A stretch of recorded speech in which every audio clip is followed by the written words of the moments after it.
Serious new concerns about the state of affairs in our nation's capital as a bitter spending fight goes on in Congress, threatening to shut down the federal government Monday night. And as if it wasn't that bad, look at this. A brand new CBS News New York Times poll finds that just 43% of Americans agree with President Obama's job performance. That is his lowest approval rating in 2 years.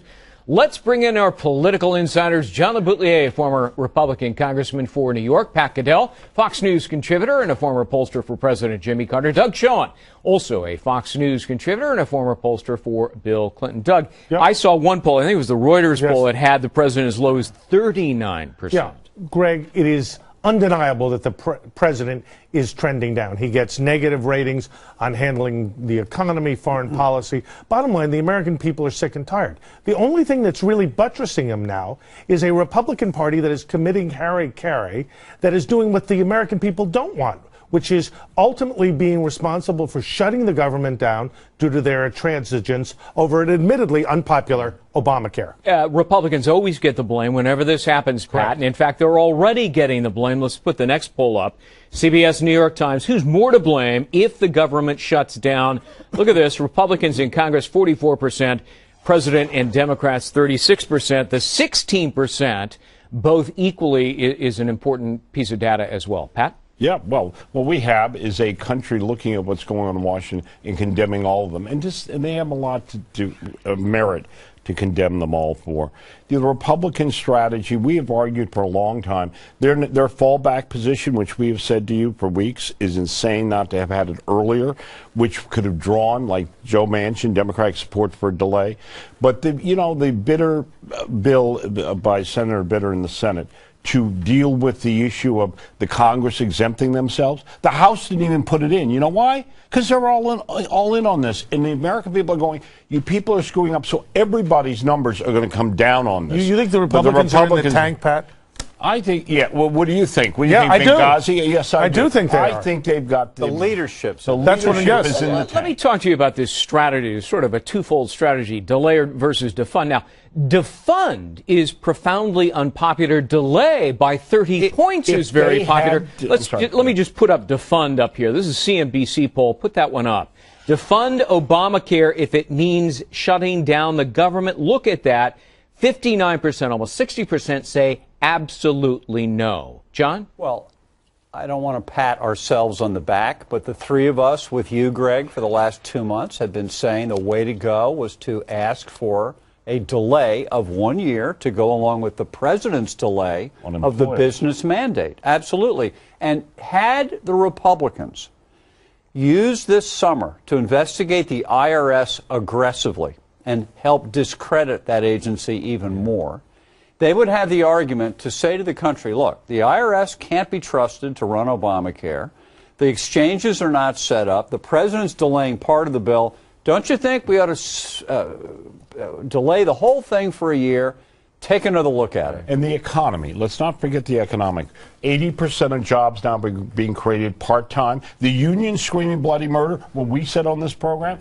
Well, because of Obamacare. If they had reached out to the unions on the delay. I think this is too late by the Republicans. What John and Pat are saying is that the Republicans had a coherent pro-growth plan to stimulate the economy and delay Obamacare. It would have been popular. To do it at the 11th hour doesn't cut the mustard. Attaching it to the debt ceiling also seems insane. But how can you have... Greg, we should focus on that. And John, excuse me for 1 second. The full faith and credit of the United States is at stake. For the Republicans to hold the government hostage to their agenda is a huge, huge mistake. You could see a massive default and a halt to spending as we know it. All right, I want to put up a couple of more polls up here and have you guys react to this.